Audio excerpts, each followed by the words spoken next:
Njagala kukasa nti ensi y'omwoyo namu. Omuntu omulokole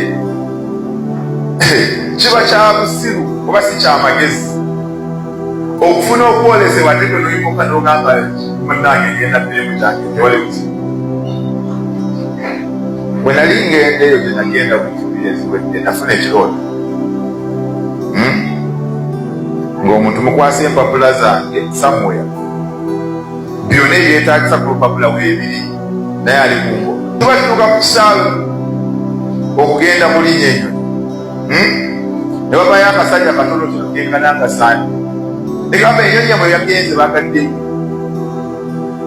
ng'ate wabulayo esaawa emu n'ekitundu ku budde bwe batuwaddewa kubanga esaawa enyonyi zegenderamu babazikuwa tekimugamba bagaddewo geeti kimugamba kubanga betugenda nabo abakuba abali bakyali kulayo kati bagaddewo batya nenzirukira tunalabye tiketi okirina pasipoti okirina naye omuntu agenda n'atuliko omuzimu awaawo otegedde. Kati bwe nalaba akakubiro nga kazise nenkuba musikeemu bbiri mabega netandika ennimi nenga mukama wakiyitaze kino kano akavubuka kano lwaki kaleeta olugezigezi. Tuba tuli awo omulala najalejje mukambi babikola nnyo ku airport basobola okulemesa okutambula. Tobimanyi bw'oba okusabira eggwanga lyaffe twetaaga kisa kya mukama. Osobola okufuna visa bulungi bakuyise Dubai okukola abaana ne bakuzannya wali nga bagalase enyonyi nekuleka nga bakereyakereyawo gekigeryeriwa ebyo akino ekimotono yatugamba bundi enyonyi ebulayo esaawe nekitundu ngamba nti egenzi kulijawo omuzannyo. Wali omukyala gwe nali naye adyekukamba nagamba jawo omuzannyo netuyitawo. Kati wakituuka wali okugenda wali mu kompyuta nebagamba tiketi zammwe mu kompyuta netuziraba naye gwe nze tulula omuntu w'omulembe mulokole w'omulembe gwaffe. Don't play around with life. Life is spiritual. Amina. Wala abamu mufuna okwolesebwa gwe noyimuka n'ogenda nebyo kale genda nebyo ekituuka ku tiketi ezafuuka tiketi mukubire gundi ate tesiriimu musiritimu otegedde ekikaali twazimalawo katusi otegedde netuvaawo omukuffe netugamba kati bwejjuka ogende mu ofiisi ya Uganda Airlines kubanga yenyonyi twali tulina okulinda n'atuukayo n'akomawo teekamu ezirika bababa awo netuyitawo saani kapowa gakwabalokola ekupowa. Tuba tuli awo ekituuka eri tetugenda abala bonna ne bayitawo omusajja n'ansigaza nze kubuli n'ansigaza anbuuza ki ani yakuyise mu ggwanga nemugamba neggwanga lyammwe ani alina okumujafrika tubalabayo muli bangi ngamba muli baganda baffe kati bwe bwonje ewaffe nange nkubuuza ani akwaniriza ngamba kireke brother nebituko kamuleke ogere but next time nandeka nepitawo bino saabagamba naye njagala kugamba nti the life we live as people who believe God or not, you like it or not, life begins in the spirit. And if you don't clear the realm of the spirit, you will struggle here on earth all your life. I didn't plan to say these things, but there's somebody here I feel the Lord wants to speak to. Amen. Don't take your spiritual life for granted, because the true definition of life begins in the spirit. Yesu n'agamba abasajja n'abagamba Abrahamu nga tanabaawo ze naliwo ng'atula ayogera bya mwoyo. Bwe bagamba tanabaawo ze na myaka 4 bali mu mubiri. Ate bw'omanyira nti waliwo jjajja Ibrahimu kadde yafadda gwe kabuluka gwe ogamba otya nti waliwo nga Ibrahimu tanabaawo. Bo baali bakitunuulira mu mubiri gwokka.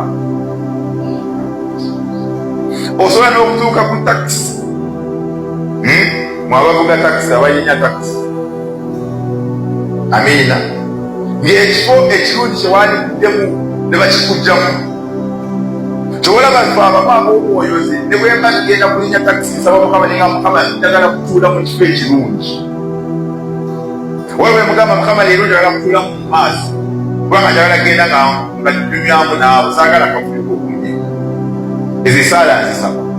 Ate kutuufu wala ne bwogenda ku takisi ng'eyidde ogenda okwaba mu maaso afudde Mukama kantuule kimbadeko ebirungi bingi.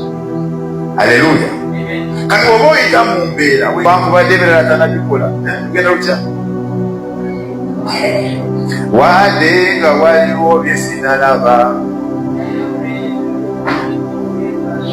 naye olw'ebyo by'okozeko weebale. Amina.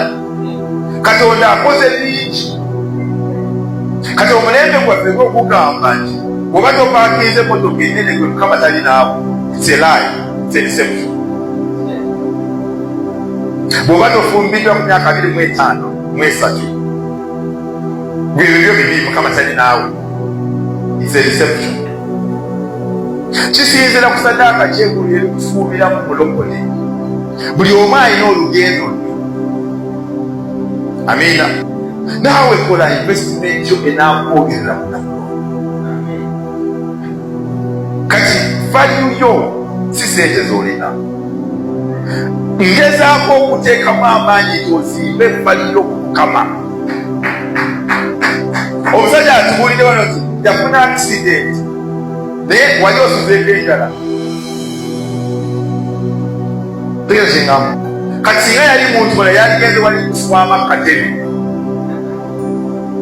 bampeeyo ekicupa nvugemu ekibaluwa. Yagala Yesu wo omuteekeko amaanyi. Oba olina emmere oba tolina, oba olina obufumbo oba tolina. Haleluya. Naye ani yakugamba nti obufumbo buwo? Ani yakulimba? Omanyi stress eziriyo? Omanyi etukansolinga bw'abagala kufa? Obamanyi? Nalina emirembe gyange naye kati banange omukazi. Era kasoolaba okuwandiika omukyala we kakyamuyita maama gundi amuyita omukazi. Manya nti byatabuse. Nawe olyako olumu omukazi mu takisi ng'awa story.